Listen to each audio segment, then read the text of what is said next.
Magandang hapon mula sa Pag-asa Weather Forecasting Center. Ito ng ating update sa magiging tayo ng panahon sa susunod na 24 oras.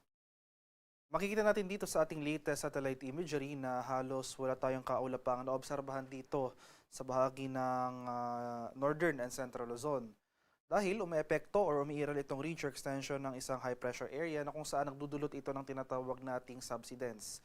Yung subsidence ay pagpipigil or napipigilan nito ang pag-akyat ng hangin sa ating atmosphere, and usually yung umaakyat na hangin may dalayang moisture or water vapor na eventually nagiging mga kaulapan na nagdudulot ng mga pag-ulan.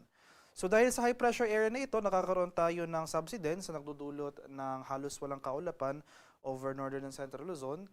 Usually mga kaulapan na ito nagsisilbing cover sa sikat ng araw, and for example, buong araw asahan natin for today until tomorrow ay halos wala tayong kaulapan dito sa area ng Northern and Central Luzon. Asan pa rin natin na magpapatuloy itong mainit at maalinsangang panahon. For Metro Manila, talalabing bahagi ng ating bansa, generally fair weather pa rin ang ating inaasahan.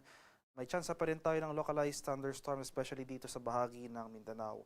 At mababa yung tsansa ng ating mga pag-ulan na mararanasan for Metro Manila, pati na rin dito sa Northern and Central Luzon. At sa kasalukuyan, wala pa rin tayo minomonitor na low pressure area na nanatiling maliit yung tsansa na magkaroon tayo ng bagyo sa susunod na 3 hanggang sa 5 araw. Para naman sa magiging lagay ng ating panahon bukas dito sa Luzon, so dahil sa ridge or extension ng high pressure area, patuloy tayong makakaranas ng maaliwalas sa panahon for Northern and Central Luzon. So sa mga areas yan ng Ilocos Region, Cordillera, Cagayan Valley, Central Luzon, pati na rin dito sa Metro Manila. Mababa yung tsansa ng mga kaulapan at mga sustained na pag-ulan sa mga lugar na ito. Samantala, dito sa Southern Luzon, generally fair weather rin na ating inaasahan, bagamat may tsansa tayo ng localized thunderstorms pagsapit ng hapon hanggang sa gabi.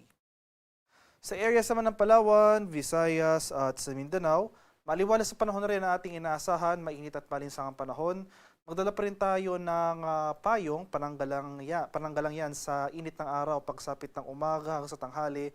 Pananggalang naman yan sa mga pag-ulan pagsapit ng hapon hanggang sa gabi, especially nga dito sa area ng Mindanao. Sa kalagayan nating karagatan sa kasalukuyan, wala pa rin nakataas na gale warning at banayad hanggang sa katamtamang pag-alon ang mararanasan sa malaking bahagi ng ating bansa. Gayunpaman, iba yung pag-iingat pa rin sa ating mga kababayan maglalayag, especially kung meron tayong offshore thunderstorm activity. Ito yung mga pag-ulan sa ating mga dagat baybay. Nasahan natin yung mga pagbukso ng hangin, kaakibat ito ang bahagyang pagtaas ng ating mga alon.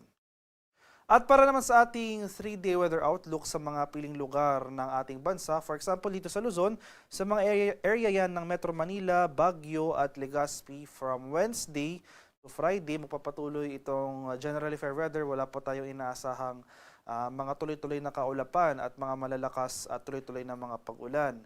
Asan pa rin natin yung matataas na maximum temperatures, especially pagsapit ng tanghali hanggang sa hapon.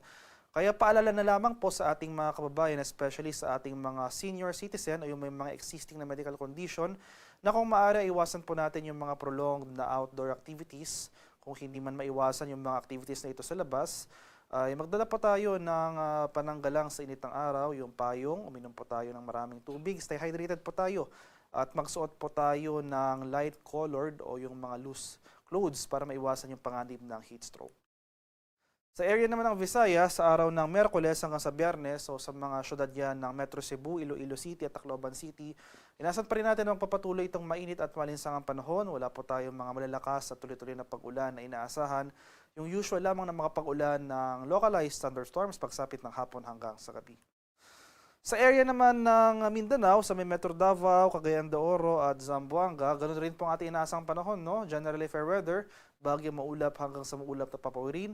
Dito sa area ng Mindanao, mas mataas yung tsansa ng mga pag-ulan, especially dito sa silangang bahagi sa araw ng Miyerkules hanggang sa Biyernes. Kaya maghanda pa rin po tayo sa mga pag-ulan na ito, magdala po tayo ng payong.